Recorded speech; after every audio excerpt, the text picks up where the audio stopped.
Hey, what's going on, guys? Welcome to the channel. At UFC 291, Joe Rogan had one of the worst commentary performances of all time.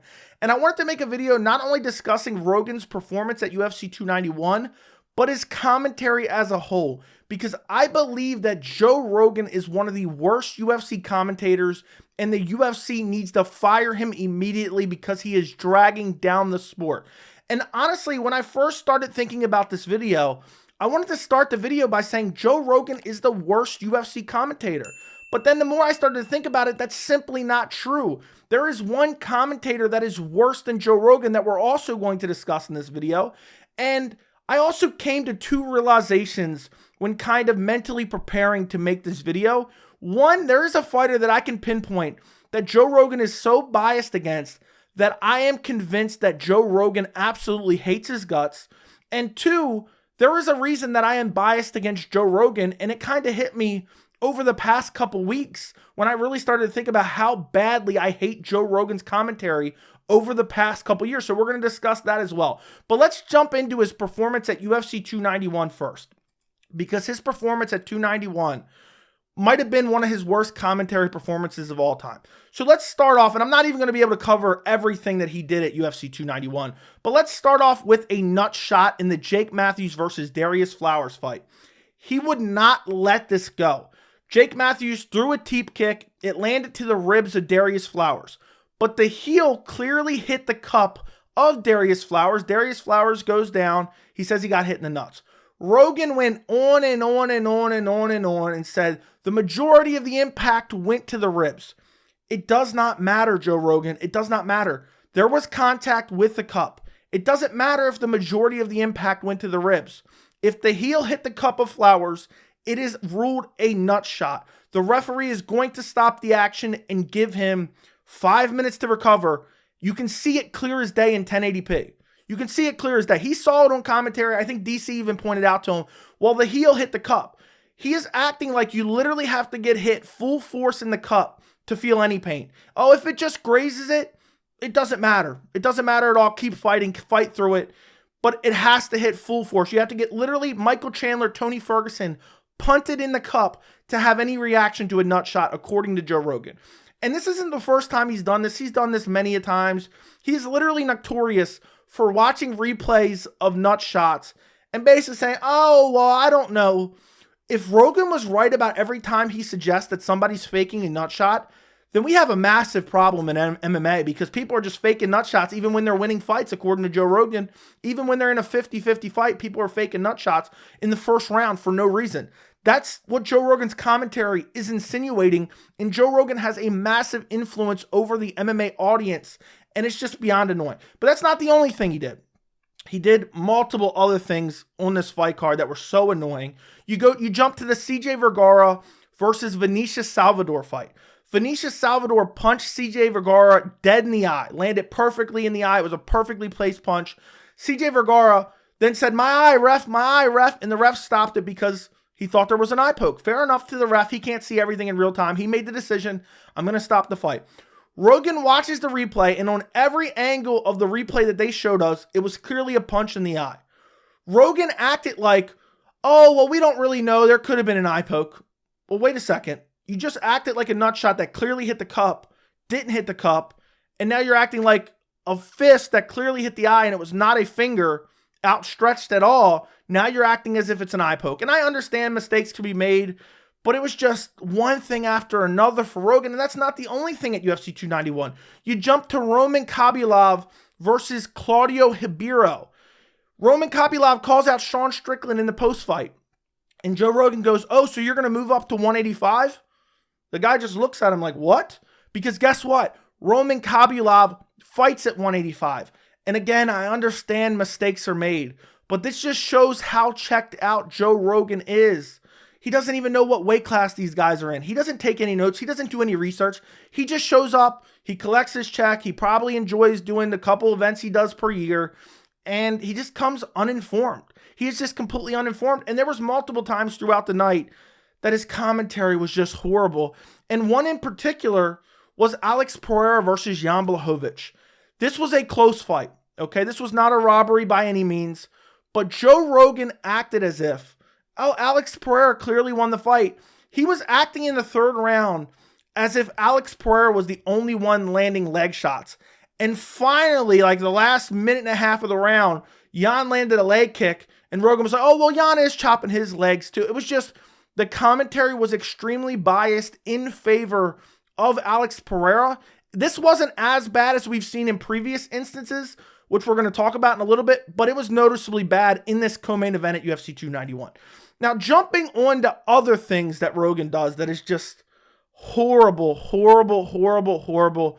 He nonstop discusses calf kicks like they are some new invention. He nonstop talks about Muay Thai steel cups. We hear about that all the time.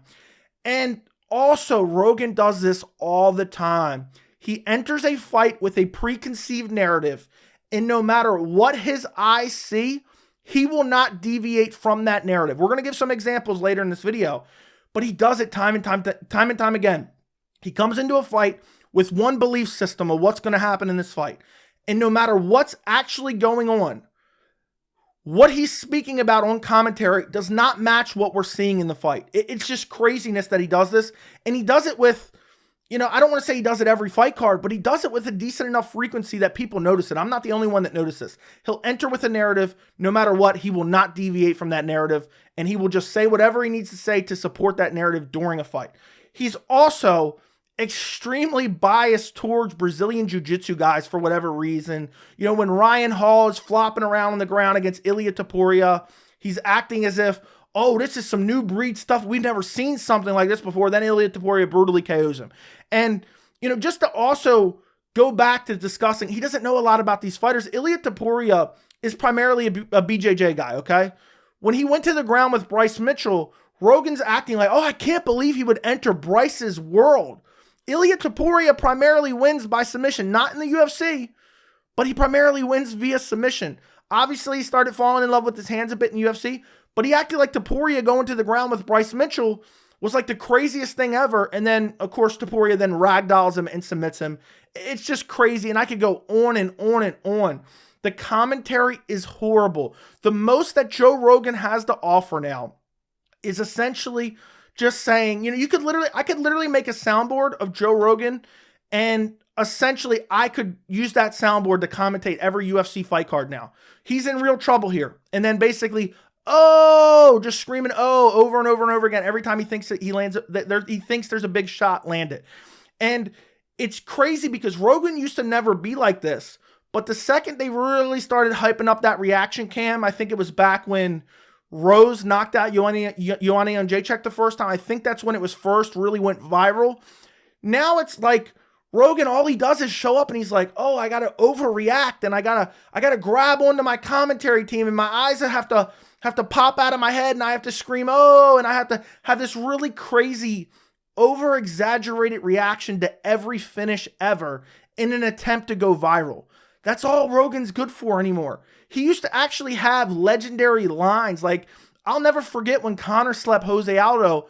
That call by Joe Rogan was legendary. It wasn't just, oh, he said that, I think, a little bit. But he was like, he slept him. And it was just a legendary call by Rogan. And there was plenty of really good commentary calls by Rogan back in the day. And it's just sad to see what he's morphed into because he's just so checked out. He's so checked out. In the commentary, we have so many examples of him being biased on commentary. One of the biggest culprits for Rogan is when an underdog comes into a big fight, if they are at all competitive, Rogan's already extremely biased on their side, acting like as if they're winning, even if they're not winning. And he just does it time and time again. If there is an underdog that comes into a fight and they make the fight competitive, Rogan will act as if that fighter's winning. And what's so annoying about this is he warps the minds of a lot of MMA fans into thinking it's a robbery when the right fighter gets the decision. It is so bad, and we've seen it time and time again.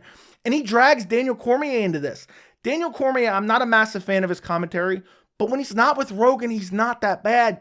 Rogan drags him into these narratives, and it's so annoying, and he does it just time and time again, and that's not it. The list goes on and on.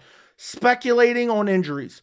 If a fighter that Rogan likes seems like they're starting to lose or underperform, he's like, oh, the way he's holding that left pinky toe, You know, the way he's not kicking with that right foot, you know, I'm thinking there might be a broken foot, there might be a broken ankle, there might be a broken arm because he's not punching the right way, might be a broken hand. He's not only saying this when he's on commentary, he's literally texting Jon Anik when he can't make the event to make excuses for why Israel Adesanya isn't landing enough punches. Oh, he's texting Jon Anik. I think it was for the Adesanya-Whitaker 2 matchup. He's like, yeah, I think Izzy's right hand may be broken. The way he's holding it. We hear it time and time again. He's texting in injuries. He's texting in injuries to Jon Anik when he's not there. And it's usually always a narrative to shape for a fighter that he has shown bias towards in the past. For that example, Israel Adesanya, which I want to mention some bias that he's shown in the past for Israel Adesanya. The worst commentary performance I've probably ever seen from Joe Rogan and the commentary team as a whole is probably back at UFC 259. It was this commentary for the main event, Israel Adesanya versus Jan Blachowicz, was the worst commentary I've ever seen. They acted as if Israel Adesanya was winning because he was fainting. They acted like he was winning because he was fainting. Jan Blachowicz was clearly winning the fight, and they acted like Izzy was winning just because he was fainting. And DC, going right along with Joe Rogan's narrative, oh yeah, Jan Blachowicz has to do more. Jan Blachowicz isn't doing enough. You know, Jan Blachowicz is outstriking him. Jan Blachowicz takes him down and beats him up on the ground. Yeah, Jan's not doing enough. Izzy's really fainting here. He's doing a great job. And then, you know, they were acting almost as if it was a robbery after the fact. That's a bit of an exaggeration. And then he went on a tour basically saying, oh, well, Jan only won because he was a much bigger fighter and blah, blah, blah, and this and that. And I am genuinely convinced Joe Rogan has some type of axe to grind with Jan Blachowicz, because not only was he biased in that fight, go back to UFC, I think it was UFC 282 in December of last year, Magomed Ankalaev versus Jan Blachowicz. It ended in a draw. I had no problem with the draw. I had no problem giving Jan the first 3 rounds and Ankalaev round 4 and round 5, with round 5 being a 10-8. Draw was a perfectly acceptable scorecard. In the post-fight interviews, he acted so childish and so unprofessional towards Jan Blachowicz, who just got beat up badly in the 5th round. And he basically told Jan, I don't think you won, and you shouldn't have got this bet. You shouldn't have even, you know, it shouldn't have been a draw. And basically he had Jan saying, he was asking him leading questions, and he ended up getting Jan to say, oh, give the belt to Ankalaev. Give the belt.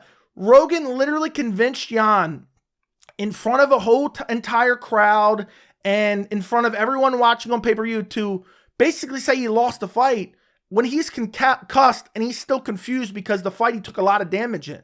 And Rogan's just gaslighting him in the post-fight interview to say he lost, essentially. And he shapes this entire narrative. And that's the problem with Joe Rogan's commentary. He shapes a narrative.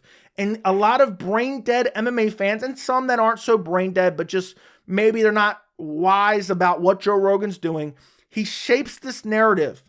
And it drives the masses to whatever side Joe Rogan is on, because Joe Rogan has a lot of influence over MMA fans. So if Joe Rogan thinks it was a robbery, all the MMA fans think it was a robbery. If Joe Rogan's watching and the commentary is extremely biased, it feeds those fans who maybe don't understand the intricacies of the sport. And now Rogan's leading them down a path where at the end of the fight, they're expecting one fighter to get their hand raised, and then the other fighter gets their hand raised, and he's like, oh, well, I don't care. Oh, I thought they won. Oh, well, you know, he was the one pumping up the narrative. He wasn't there for this fight, but even on his, you know, fight companion, he was pumping up the narrative that Alexander Volkanovski beat Islam Makhachev. And I thought that was a delusion to begin with. That was one of those fights where Volk came in and overperformed against expectations. And everyone now all of a sudden thought Volk won because of the crowd reactions and because he wasn't expected to perform as well as he did. And Rogan just kept pushing that narrative over and over and over again on his fight companion, out in public, on some commentary. At some points in time, he was talking about it. And Rogan does this time and time again. And Rogan has gotten so bad over the past couple years, he's almost unwatchable. He's literally unwatchable. There's a million other examples I can give of why Rogan's commentary is so bad. But he's become unwatchable, and I wish there was an option. I believe there used to be an option on Fight Pass. Why don't they give us an option to turn off commentary and just listen to crowd noises and octagon noises? The reason I believe they won't do that and they got rid of that feature is because they want us to hear the ads. They want us to hear the ad reads. which is so unfortunate. I would pay $100 for a pay-per-view if I didn't have to listen to Rogan's commentary, but I don't want to sit in silence. I want to listen to something. I want to hear the octagon noise. I want to hear the crowd noise. I missed the crowd noise when they were at the Apex, and because of that, now I have to listen to Rogan. And he's just so bad. He's extremely biased against Jan. He's extremely biased against certain fighters. He's extremely biased for certain fighters, and he shapes these narratives in the minds of fans, which I believe drags down the sport completely.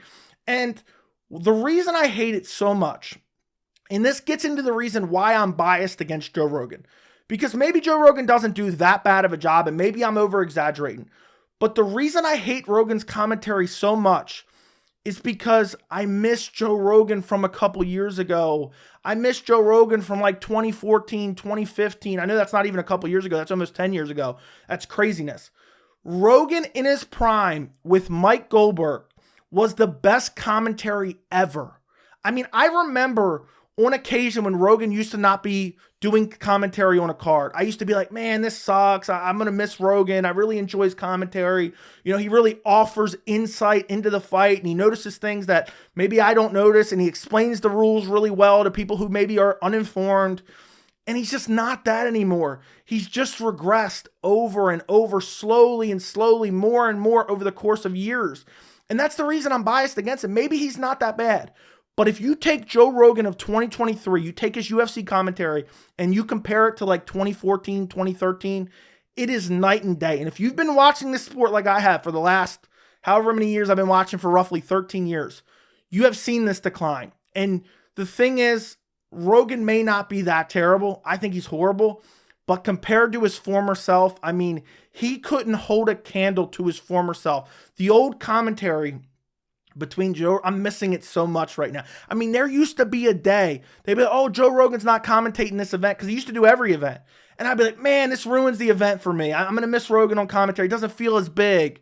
Now I'm like, please be out of the country so Rogan's not on commentary. Please be in Australia. Please be wherever, because I don't want to hear Rogan on commentary anymore. He's horrible. He is completely checked out, and I think the UFC needs to fire him. And I know they're not going to outright fire him because he's such a cult of personality, but what they need to do is they need to find an off-ramp, because Rogan is completely a casual of the sport. And I know I'm going to get a lot of hate for this video. Rogan doesn't watch the sport like he used to. And I don't blame him. He's busy. He's, you know, this massive podcaster, you know, he's making all this money. He's rich as can be. He's got all these obligations going on. He's doing stand-up. He's doing all these different business ventures. He is checked out. He can't pay attention to the sport. I have nowhere near the amount of obligations that I'm sure Rogan has, you know, with all his different businesses and all the way he makes money and all the different things going on in his life.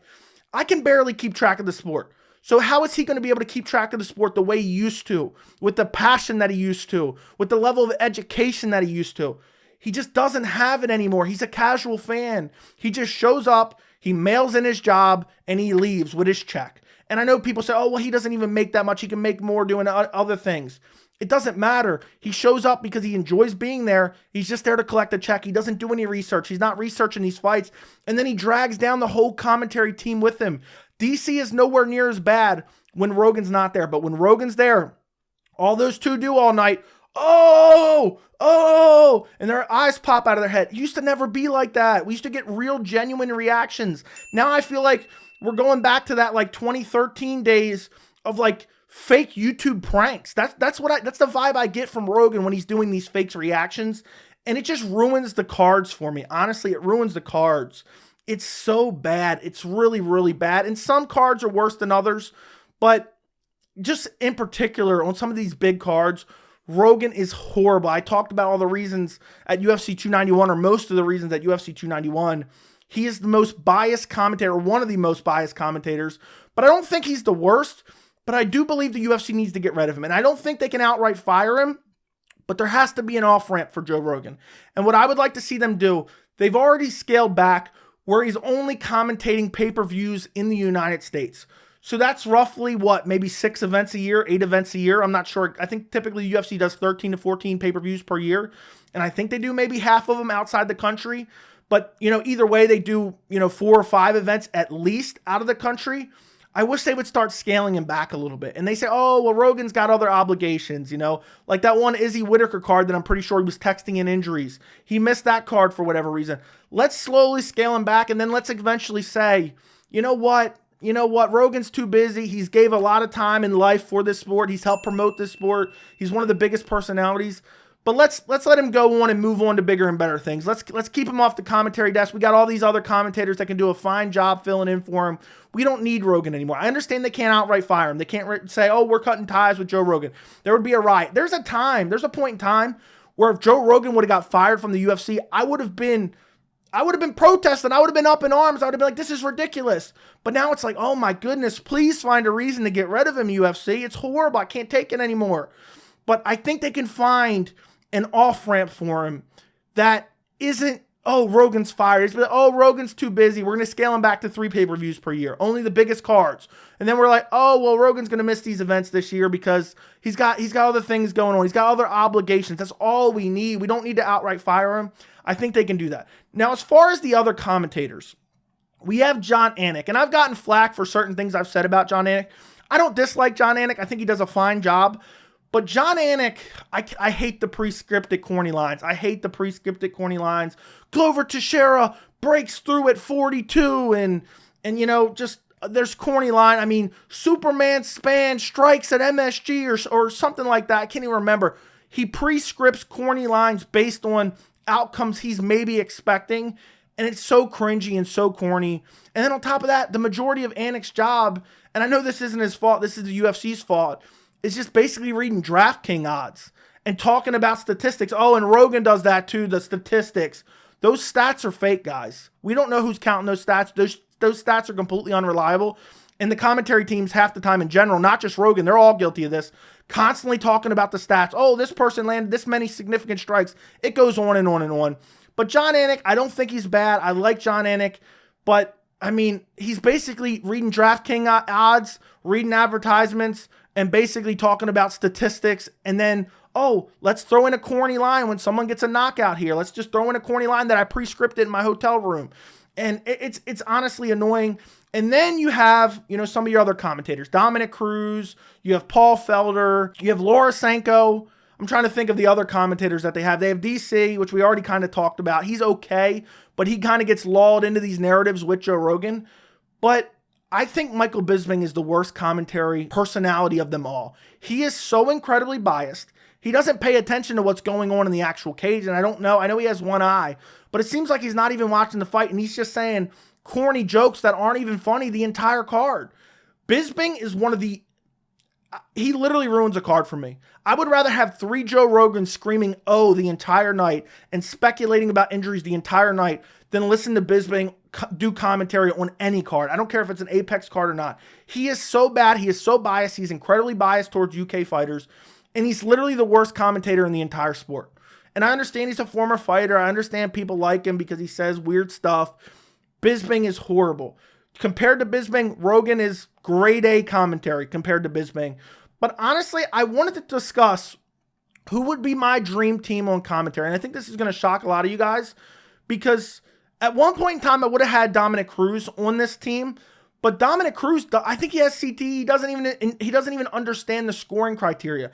Now he thinks and acts as if a cut in a later round makes the judges go back and rescore earlier rounds. Like there'll be a fighter who's up 2 rounds, clear as day, it's irrefutable. And then in the 3rd round, he'll be like, Dominic Cruz will be like, well, this fighter has to get a cut here if he wants to win the fight. The judges aren't going back and rescoring those first 2 rounds. You do realize it's scored round by round. And I mean, that's kind of an issue with a lot of the commentary nowadays. They're starting to kind of come on a little bit more and understand the damage-based scoring system. But Dominic Cruz is taking it a step too far and saying, oh, if you cut someone in a fight, basically you won the fight. It doesn't matter if it's in the 4th round, 5th round of a fight you've been losing every single round. If you get a cut, if you draw some blood, if there's a bloody nose in a round that you dominate, but you bloodied your opponent's nose, all of a sudden you're going to win the decision. It's just not true. And it's brainwashing the masses into being uneducated fans. But as far as my dream commentary team, it would be Jon Anik, it would be Laura Sanko, and it would be Paul Felder. I feel like they stick to the action. I feel like they're educated on the sport. I can't remember what it was recently. I think it was the significant strikes. The commentary team, I don't remember who was on the commentary team, but they were talking about the significant strikes, and Lorisenko was like, well, that's not necessarily indicative of the amount of damage these strikes do. Significant strikes, the definition is very broad. I think Sanko does a great job. I really do. I wouldn't mind her on a pay-per-view card doing commentary. I think Paul Felder, outside of talking about his career a little bit too much, but I understand he brings it into the conversation and his experience, I think Felder just sticks to the action. He does a great job. And then John Anik's kind of like that guy who reads ads and he says some lines and he says some interesting backstory of the fighters. So for me, that would probably be the dream team. Maybe DC in there without Rogan. I think he would be all right. Like maybe you sub out Sanko or you sub out Felder for DC, and I think that would still be a very good commentary team. But we have to get rid of Rogan. We have to get rid of Bisping. I mean, they're two of the worst commentators in the sport. I would go Anik, Sanko, and Felder. Let me know, what would your guys' dream commentary team be? I'm genuinely curious. And am I, being over dramatic here? Is Rogan not that bad? I'm genuinely curious. I understand the job is hard. I understand that people are going to make mistakes. I understand even, me, I couldn't do a better job than Rogan.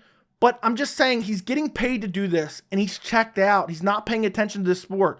He's checked out. He's focused on other things. I think Dana White, same thing with him. Obviously, he's not on commentary, but I just think Rogan's got too much going on. He doesn't pay attention to the sport anymore. He is a complete casual. We need to get rid of Rogan. We need to get rid of Bisping.